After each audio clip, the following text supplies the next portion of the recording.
This is the Benefits Buzz Podcast, your weekly pulse on what's happening in the world of employee benefits. Brought to you by your friends at WEX, who believe in simplifying benefits for everyone. Now listen up and let's get buzzed! Hey everyone, welcome. It's another episode of Benefits Buzz. I'm your host, Eric Pilla. I'm joined by my co-host, Hayden Gothi. Hayden, what a cool episode we've got queued up. It's something that we did about a month ago at our live partner event in Hollywood, sunny Hollywood, Florida. Happened on main stage. We just had to bring it to our listeners, didn't we? We absolutely did. We're bringing our listeners a little taste of Florida, even though you and I are no longer in Florida. But we were, and there was a really great panel that was taking place down at Spark, and we thought this would be perfect for the podcast. Is such a killer panel. We've got Chris Byrd, our Executive Vice President of Healthcare Operations at WEX. A lot of you who are avid listeners know Chris. Hayden made a joke off camera about him kind of being our official third host. We pretty much told him he is. So, I mean, and he's going to carry the load again today. He is. And we love, we're marketers and we love great content. And so when we see the opportunity to repurpose amazing content, we had about 600, 700 people that were at our event, but to bring this to all of our listeners too, we knew it would be worth it. We can't wait to have you listen to some of the great discussion around employee wellness, around what are some of the HR market trends that we're seeing. And just a really great dialogue we know you're going to enjoy. So stay tuned, and I hope you enjoyed this episode of the Benefits Buzz podcast. You know, we were just talking about legislative and regulatory changes, and that's kind of my night job. But I think what's even more impactful to think about here is the societal and cultural changes that have taken place over the last couple of years. And they really have transformed the way that employees and Americans are working, not working, what their patterns of work, even thinking about the meaning of work. What is the meaning of work in my life? And those changes are lasting. And so what we want to do over the next 45 minutes or so is talk a little bit about that and give you a little bit of a broader sense here. We're going to go a little bit broader. And we're going to talk about what human resource professionals, benefits managers are challenged with today and what opportunities they have to be able to reach a diverse workforce and to be able to attract and retain the best talent, because it's a totally different game out there. So we've assembled a really impressive panel here, and it's broad. We have an HR disruptor, someone who's really on the leading edge, trying to look around corners, helping companies figure out, what am I not thinking about, right? We have a benefits consultant who's working with lots and lots of employers, so can give you that perspective. And then we have somebody who's in it day to day as a chief human resources officer, and she just happens to work for a great company called WEX. So please join me in welcoming to the stage Jennifer McClure, Chris DeGuzzo, and Melanie Tinto.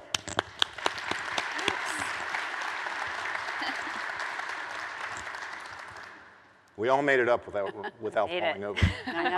Rather than introducing these three panelists, I'm going to let each one of them give you a little bit of a self-introduction, starting with you, Jennifer. Hi, I'm Jennifer McClure. I am a professional speaker and trainer and executive coach, and I work with leaders to help them prepare for the future of work and find their path to greatest impact. Great. Chris DeGuzzo. And I work for Aon for the last 20 plus years, been in the industry about 30, so very fortunate to be here. Thank you. And good morning, I'm Melanie Tinto, and good morning to those that are watching virtually as well. I am the CHR of WEX, and I have been with WEX for a little over 4 years now. And Jennifer, you didn't say what your title is. I'm going to tell them what one of your titles is, because it's the best title I've heard in a long time. It's Chief Excitement Officer. Is that right? That's right. So I like that. That's one to aspire to put on your business card. Mm-hmm. So now that they know just a little bit about your LinkedIn bio, I want to do a couple of icebreakers. The first, it's a two-part question. The first part is, what's your favorite source of thought-provoking human resource, HR benefits content? But then the second part, which is a little more frivolous, but perhaps a little bit more interesting, what show are you currently binging? As far as content to keep me kind of up to speed on what's new in the future of work, I have long been a fan of HR Executive Magazine. Back when I was an HR practitioner, it used to come in print form. Now it's online, hrexecutive.com, and you can get a daily email from them where they surface content from other sources as well. So that's a great source of information to stay current. As far as what I'm binging, I always like to make sure that when you come to a conference that you leave with something new that you'd never heard of before. How many of you are familiar with the Korean K-pop group BTS? Ooh. Oh, we've got some people in the Army here. You as well. Well, you need to find Run BTS, which is on YouTube. It's their variety show, 155 episodes of Laugh Till You Cry. They're playing games. Subtitles are great. It's a lot of fun, and I love it. Krista, over to you. Yes, same question. So for content, I really, it changes as the environment changes. And I really believe that the carriers and provide what's going on right now. They're preparing for the future, so that's good. And then just being fortunate to work for Aon, that we have a great innovations team and legislative compliance area, so that helps me keep abreast of things. As far as binging, sometimes I try not to binge, but the last one I did was Inventing Anna. Julia Gardner, I think she was great in Ozark, so yeah. Great show. Yeah, I really was excited to see her in some other format, so that was great. Great. All right, it's up to me now to bring us home, I guess, with this first question. So for the last couple of years, one of the resources I've leveraged is HR Policy Association. They've been indispensable in terms of cutting edge, where the policies are going, especially getting us through the COVID crisis. And so that's been a really huge resource for me and for my team as well. Binge watching. So Chris, I probably should say something really thought-provoking, but the reality is that it's been a tough couple of years for anyone in HR right now, and so when I'm on the plane and downloading something to watch, I'm actually, right now, love California, so I'm watching Selling Sunset right now, so don't tell anyone, but that's what I'm watching right now, and it's a really fun way to escape the realities of everything going on these days. Melanie, we all have our guilty little pleasures. Well, so there you know, I always watch it and just am so thankful that I'm not the head of HR for that company because it's a nightmare. Enough said. I hear Eric sobbing backstage because there actually was a correct answer that all of you missed that would have answered both questions, and it is the Benefits Buzz podcast. So next time around, we'll get it right. First real question goes to you, Melanie, and it builds off of what Robert and I were talking about as I was taking the stage, and that is, obviously the pandemic was a public health emergency, and hopefully that's past us now or is passing into the rearview mirror. But there were these societal shifts, and they're with us, and they're likely to be with us for a while. So how do you see these shifts impacting employers across the board from your perspective, and what are the top pivots for an employer to remain competitive in today's labor market? Yeah, I get this question a lot from other companies, from CEOs and CHROs. And you've all probably heard of the Great Resignation, or some people call it the Great Opportunity, the Great Reflection. And the reality is employees these days have choice. They're looking at what are the opportunities. They're reflecting back on their life in terms of where they want to work and when they want to work. And so when people ask me this, they always say, what are you doing at WEX to retain your employees and keep them from resigning? And that's a bit of the defensive, right? You're trying to think about what are the defensive plays that I want to have happen. And instead, think about it from an offensive perspective, Chris. So what are you doing to actually surprise and delight and re-recruit your employees every day? And I think we just need to reframe that as employers and think about the choices that our employees have. We need to retain them every day. We need to re-recruit them every day. And so not only is there an opportunity internally to build a better brand with your employees through your culture, but there's also an opportunity for those companies that really do that to differentiate themselves in the marketplace. And from a differentiation perspective, it means winning more talent in the marketplace. And so you have a huge opportunity right now to have access to amazing talent. And frankly, the talent inside the companies that you have also are really excited to see other people want to join the organization. So I think it's just reframing it. It's also thinking about the choices that your employees have and being very flexible with the optionality that you provide to your employees right now. I heard a great concept just last week for the first time from a human resources professional who talked about the concept of a stay interview. Yes. Not just focusing on those members of your team that you think are flight risks, but focusing on your loyal core and why are they loyal and what do you need to do to make sure that they remain that way? Yeah, the value of asking what more can we do is a really important question for your employees, and really thinking about the development and the career elements that they have at your organization, be it large or small. There's huge opportunity. Fantastic. Do we have a poll question yet? I don't think it's time for a poll question quite yet. Yes, there is. Okay, get your phones out again. Hopefully you didn't close out, and you can pull up that thing again. This is the same thing. It's free text, so we'll see the words come up on the stage. What is the one biggest HR-related challenge you've seen emerge where you work in the last year?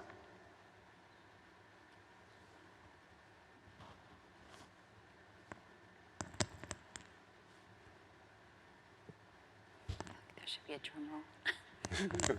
We don't get to go.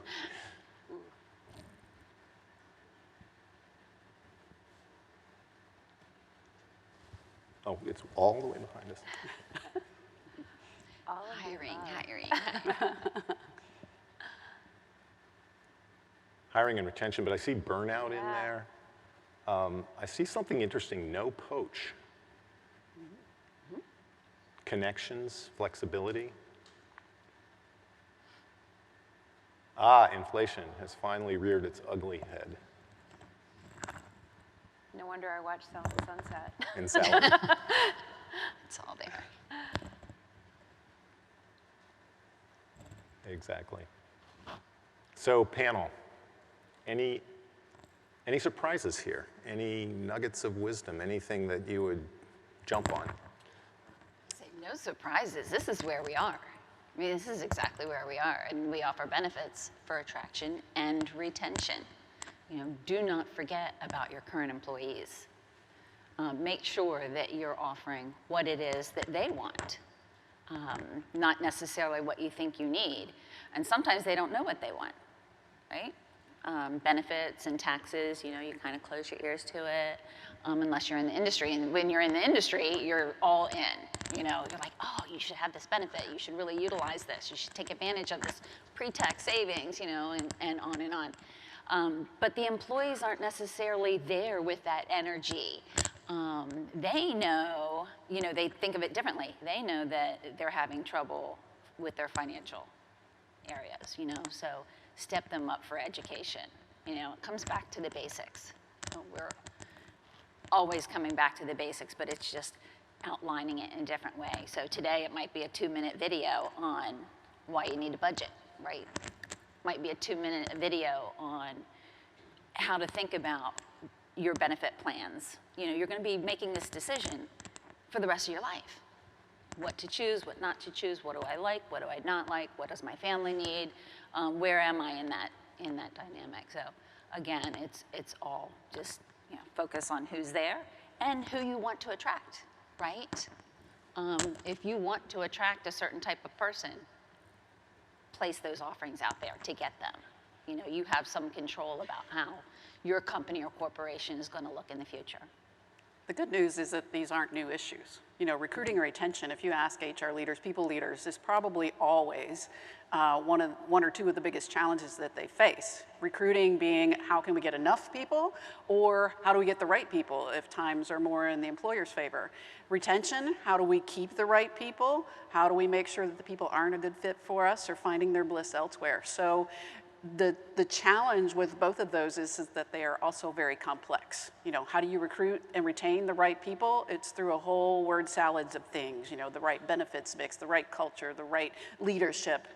So that's why people leadership is hard. Congrats. Here. So I want to shift focus just a little bit. I want to talk about a word that's been around for a long time, and that's wellness. And if you go back 10 or 15 years, you know, wellness was really wellness incentives to help people with their physical health, smoking cessation, weight loss, all the panoply of programs that we're all very familiar with. And those are, I think, still important, but I want to focus more on a couple of different aspects. One clearly is mental health. That's very, very important today in society as well as in corporate America and thinking about businesses. But the other is financial health, financial wellness, which is something that we're hearing, at least here at WEX, a lot more about. And so I'd like to get your thoughts on this. What are the challenges that you're seeing around employee wellness, particularly on the financial side? And what is the relationship, if any, between this and this great resignation, great reflection that we're all talking about and living today? Jennifer? I think it's people are stressed, and there's a lot going on and a lot of information out there. And whether it's mental health and well-being, they have a need, but they don't necessarily know what the pill is or what the solution is. And we as employers have a lot of offerings. And there's a mismatch often in between that education with what we provide and what the employee actually needs. You know, if they're a new hire, maybe they come in and they get their orientation, they get their benefits brochures. Maybe you provide a lot of portals where they can go and access information, but it's not until they actually need that benefit that they don't realize that they have it. You know, my son started his first real job during the pandemic with a very large Fortune 100 company, so excellent benefits package. He started virtually, so they did a whole virtual onboarding for him, and it wasn't until he began to, like many people his age, during a pandemic, he'd expected his whole life to be able to go in and build relationships and work in an office, and he instead got a computer sent to his home and said, you'll not meet your boss in person for 6 months, you know, and the same thing with his benefits. And so when he was struggling a little bit, I'm the one, because I'm a former HR professional, who's saying, have you checked out your employee assistance program? You know, do you contribute to your HSA? So it took, and he says often, he says, I'm so glad you used to work in HR because you remind me of things that I didn't even know that I had. You know, then he goes to HR and asks. So the challenge for us is that both identifying what are the issues and the information that our employees need and when they need it, not just at the annual education time, but also how do we make that information accessible to them? How are we using current tools, technology? For the marketing people out there, or the learning and development people out there, for years, the challenge was how do we create, you know, or have someone trained to train our employees, or who do we partner with to come in and educate our employees? Now it's much more about curation. There's a lot of information out there. I'm sure WEX provides a lot of educational information. All of your providers do. You have some within your company, but there's also stuff out there on YouTube. And so how do you make sure that your employees have an opportunity to access information when they want? And are you providing them time during work to continue to educate themselves on the resources that you provide and share? And that it's ongoing, so that when there's a need, they do think about it and they're not having to hearken back to, you know, 5 years ago or 5 months ago when they received all that information. It's like it's like the Cheesecake Factory menu. You know, it's 47 pages long. Every time I go there, I get the barbecue chicken salad because I look through the menu, but it's too overwhelming. And the same thing happens with our wealth and our well-being benefits and our financial well-being benefits. It's overwhelming, so how do we surface and continue to resurface that information? Yeah, luckily technology is here. So I know you'll hear some, you know, during this next couple days from WEX and the people that are talking to you, but really serving up the information. And you mentioned YouTube, you know, TikTok, it's a great platform. You know, people just start going down that path and really learning. But again, you've got social, you know, as far as well-being, you know, social, community-based, financial, absolutely, physical. You can't forget about the physical. It's important. But right now, and I even saw it, you know, maybe 4 years ago, employers were moving away from just checking the box of an employee assistance program and really getting some comprehensive programs in line that remind them all year long. Because, you know, I'm not gonna have a death in the family at annual enrollment. It's gonna be in between. And that's when whatever's on my mind needs to be taken care of. And I like to think of EAPs. What is on your mind? What is consuming what's going on up there? And yes, it is financial issues. A lot of times it comes back to that. But how do we feel empowered with that? Whether we are needing $5 on our paycheck every week, or whether we've got the ability, down the road to put away $100 a week in an HSA or in your 401k or whatever it might be. So we're all different in different spaces at different times, and sometimes it's not even the age, it's just where you are in your journey. But the tools that we have, if technology does what it's supposed to do and AI comes about where it's serving up to you what to start thinking about instead of opening that menu. It's kind of saying, server, what's your suggestion? And getting something to focus on that's appropriate for them, because the server will likely say, are you in for fish, chicken, beef? And so hopefully that's where we end up. But in the meantime, we just have to stay on education, communication. Don't stop. It's repetitive, yes, absolutely. But the employees need it and need it to be easy and accessible. Great, and I love what Jennifer and Krista are saying, just relating to all of the different ways in which we're thinking about our employees. First, I'm starving because I've been on a diet, so I don't know that Renee's special at the Cheesecake Factory is the Barbecue best. chicken salad at I Cheesecake. love it. Yeah, I love it. But in all seriousness, employees are really thinking about a lot of different elements, and so they're not just thinking about financial wellness or mental wellness. We have to think about wellness overall, as Jennifer and Krista both mentioned, and just what's that continuum of care that they need to have. And when one of those is out of balance, everything's out of balance. So if your physical well-being is not in balance, it does affect or can affect your financial wellness and your emotional or mental well-being. And so employees need a variety of choices to really serve those different areas and instances that they're in. The other piece too that I think really does resonate is just how we're providing access to education for employees. Is it simple and digestible for them to understand? Do they have choices, and do they have tools and resources that bring those to life for their experiences? No one wants to think about the bad, right? They spend way more time curating their Netflix feed than they do picking out their benefits, frankly. And so how do we make it fun and engaging, but also really important in terms of satisfying their long-term needs as a family and as an employee as well, because that's going to serve us best, and it's going to serve them best in the long term. And I think it's a delicate balance around choice and making sure that we have the right options for them and the right access and the right information constantly, more so now than ever. This has been great to set the stage. I want to bring it down maybe one more level, really to what's relevant to the day-to-day in the audience, which is health-based accounts, consumer accounts. And sort of a two-parter, and I'll start with you, Jennifer. We talked about, Robert had up on the slide a stat about Americans worried about their retirement readiness, and clearly healthcare is a big part of that. And we know every year, I think, we bring out that stat at this conference of what is the average couple going to need through their lifetime once they reach 65 to be able to take care of their healthcare expenses that aren't covered by insurance through retirement. And this year it's $350,000. That's a huge number. So give us your thoughts on that from your perspective, and in particular, obviously, the role that HSAs can play and should play.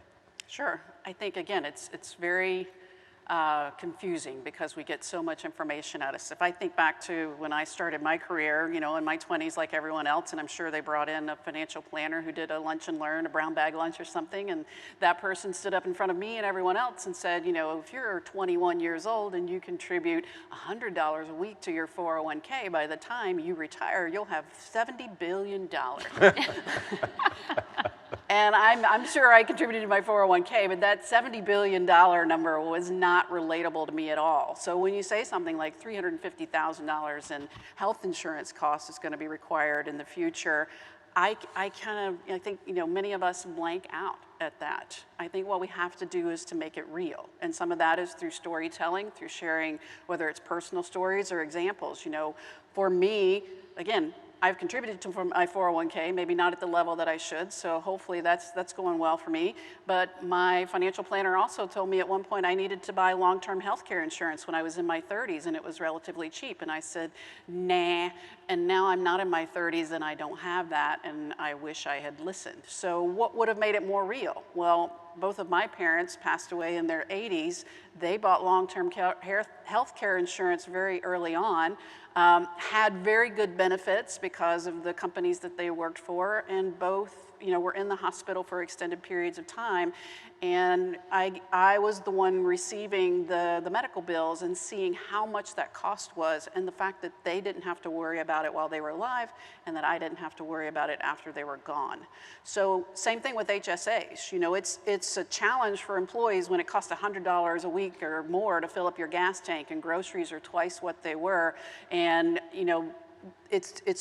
we're hearing inflation, recession, depression, all of these words around us, and yet we're trying to educate them on the importance of contributing to an HSA for future benefit. How do we educate them? How do we tell stories? How do we make it real for them?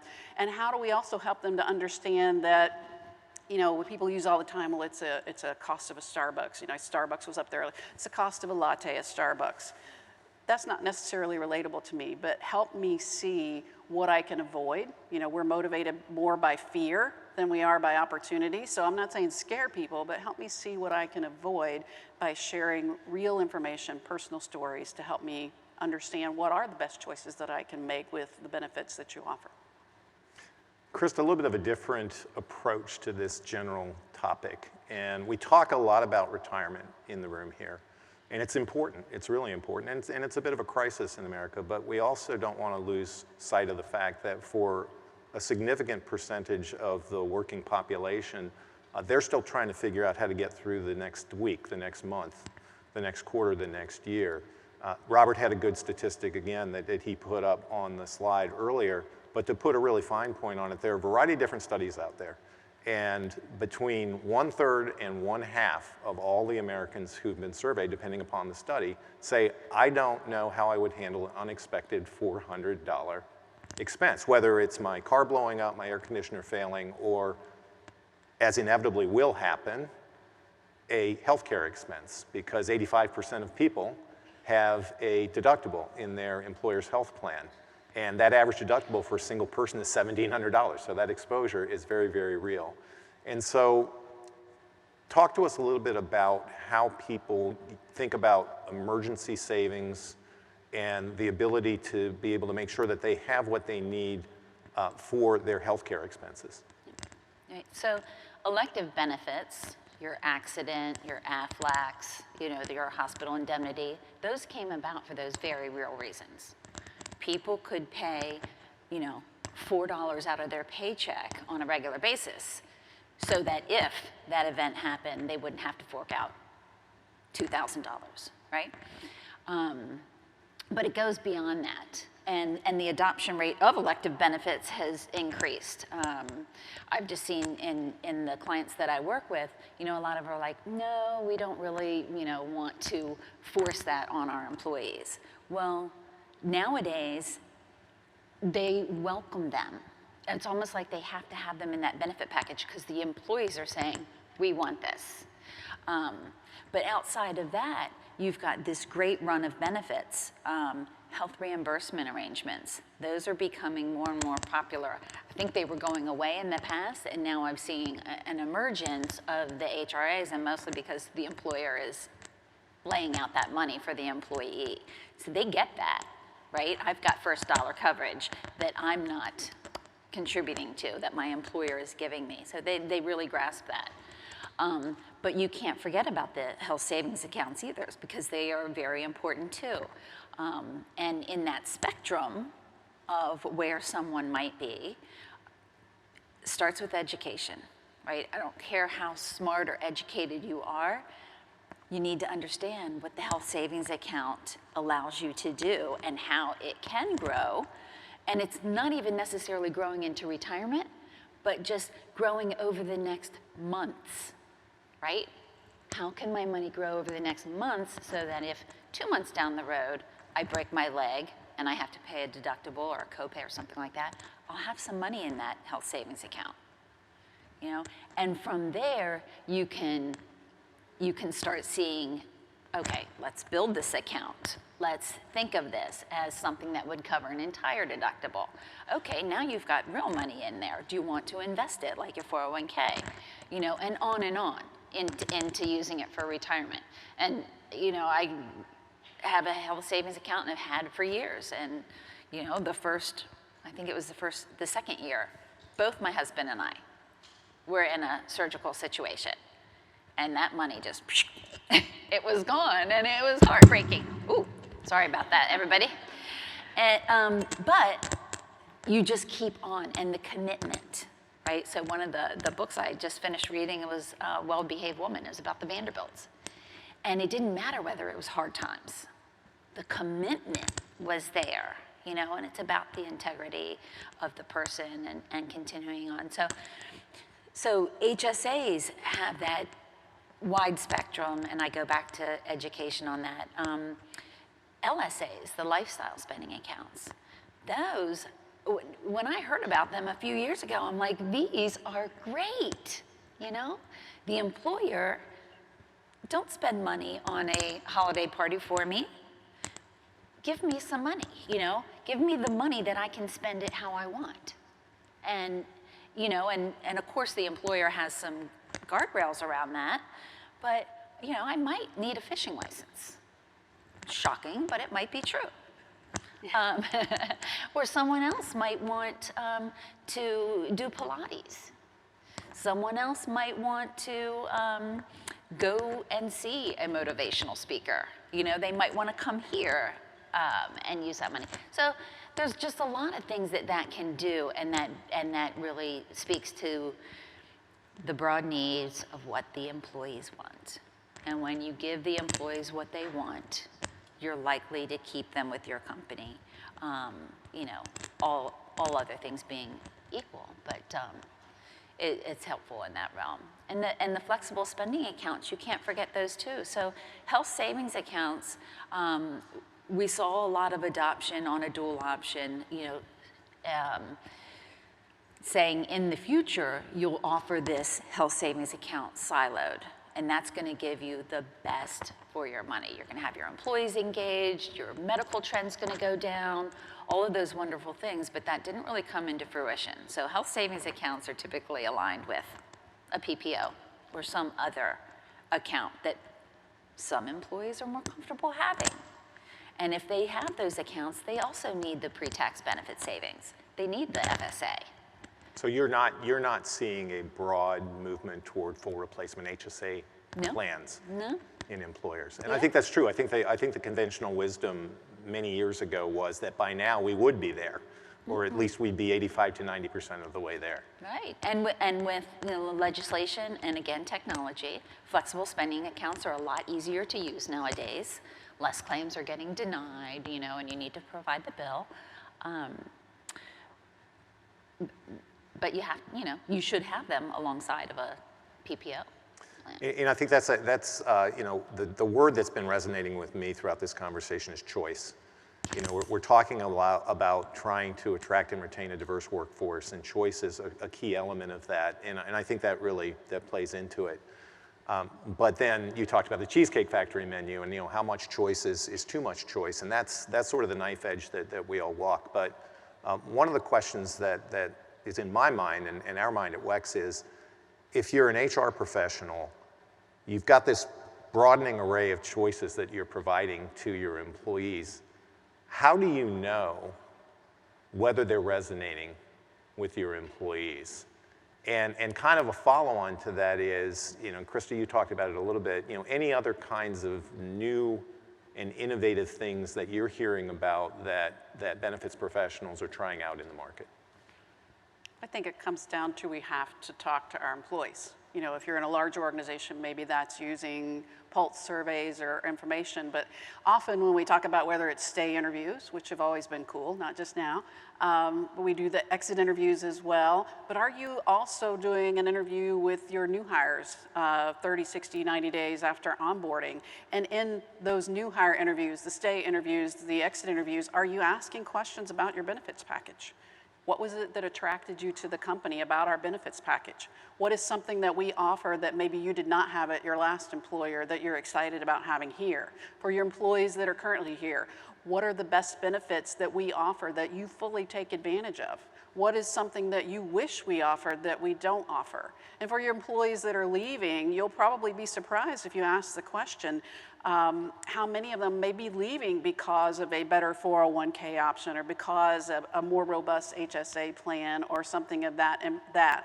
When you actually ask people to list, I'll give you a good recruiter tip or question tip, ask people to give you a list. What are your top 3 benefits at our company? Instead of saying, what do you think about our benefits package? Ask them to list the top 3. What is the one benefit that you found at your new employer that is something that we don't currently offer that you wish we did? Force people to make lists and you'll get better information about both what they are excited about, what they're using, or what they wish they had. Yeah, I would jump off of that is make sure your leadership understands what benefits are available. Because as they're walking through the company, as they're engaging with employees, employees are saying, you know, I wish we had X, or I'm struggling with Y. And leadership can actually say, you know what, we have a solution for that. We have something that you can tap into, and maybe redirect them to HR to get a deep dive into that. But arming your leadership, I think, is important. And that goes with the wellness programs, whether they're financial, whether they're physical, whether they're social, whether they're community, leadership needs to be involved. You know, employees are looking to leadership to show them the way. Yeah, and the other piece I would add to that is just how do you make sure you get the employee voice in the process? So one of the ways in which we do that is through an annual total reward survey. And so we're looking at things like the affordability of our programs. We're looking at, is the access right for our employees? Do they have enough of the choices that they're looking for? What was the employee experience when they went through from an enrollment perspective? And then what's the overall well-being? And so we get a ton of rich data and we mine that data to really think about the choice points we make in our benefits. And none of us have endless pools of dollars to actually, you know, invest in every single choice that an employee wants. And so we use that data to make the best informed decisions for our population.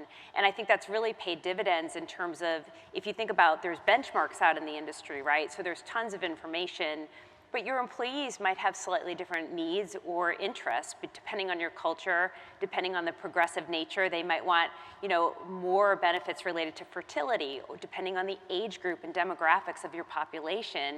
You know, you talked about the old days of the smoking cessation programs. I think that was my first job, was creating products for smoking cessation and weight management back in the day. And, you know, it's changed. Things have changed over time. The expectations are different. And someone sitting in the benefit seat, while they have their historical knowledge, they have to rely on what the current and present employee base needs to really meet their needs. And so that's why that voice is so important. I think the other piece too is just looking at those trends and again, thinking about what are those trade-offs in terms of cost allocation and how that's going to affect your employees, and how does it affect every level, not just your senior people, and again, that knowledge of what they need, but how does it resonate even down to your hourly employees, and making sure you have an attractive package so that they're having an easier time making those decisions between, do I pay for my gasoline? Do I fill my car? You know, do I fill my car? Do I get food? Do I pay for and, you know, invest in my retirement? Those are tough choices, and I think there's an obligation for employers to really think about the education set that they provide so that you're helping employees not only in the short term but in the longer term as well. And you know, I've seen where we've played that out in some places where we have that financial literacy, and other places it makes such huge impacts positively on that employee and also on their families and in their long-term legacy. So it's just, it's a different dynamic these days, I think, for employers, and what the expectations of an employee are, and the employers that are winning are the employers that are really being empathetic, having that ear to the employees, and understanding, again, being fiscally responsible, but also meeting those employee needs in the best possible way. All of us are doing this. All of us on stage, all of you in the audience, we are helping employers and employees make better decisions by whatever product or service that we're offering. It's our goal. Melanie, I'm going to ask the last one just to you. So this is a no pressure. Okay. I think our audience would really appreciate the perspective of what one company is doing, perhaps a little bit deeper here. What are we doing at WEX to make sure that we're attracting and retaining the best people and meeting their needs? Yeah, so we look at all of the different pillars across, and we also think about benefits as well. But we're looking at the financial elements that our employees face, the health, the social, the community, and the career. And we constantly are reconciling what are the offerings that we have, what are the ways in which we educate to those different areas, and then how do we bring those to life for employees to build collaboration and community within our own organization. And so those are things like development days around the world, where we have literally a follow the sun approach and build development and have career conversations with employees. It's things like financial literacy and having access both virtually and in person to different financial literacy tools. It's fun elements, Chris, like being on the rooftop and having external nonprofit organizations coming in and talking about how do you engage and volunteer in the community. And so we really look across the spectrum and say, what's going to resonate? What might resonate for you might not resonate for me. And so we really need to think about how do you bring fun, community, collaboration, and great fulfilling careers to your employees that helps them want to stay, right? That's at the end of the day the most important. And again, making sure you have that foundation really strong with the benefits and the total rewards and the other pieces is an expectation. It's no longer a differentiator. It's truly a ticket to entry, and making sure we're doing it in the right way. I love the rooftop idea, except if most people don't know, the rooftop in Portland, you got to kind of dodge the seagulls, don't you? Yeah, you got to kind of do this sometimes, but yeah, it's just an opportunity for us to have a great space for employees to have some fun together.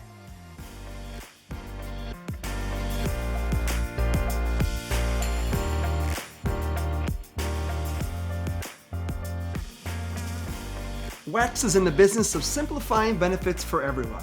Now, although we certainly hope our podcast sparks some aha moments, like that was pretty cool, but of course we cannot provide legal, investment, or financial advice. And, well, therefore, nothing shared in this podcast should be interpreted as such. We encourage you to seek out appropriate professional advice regarding your plans.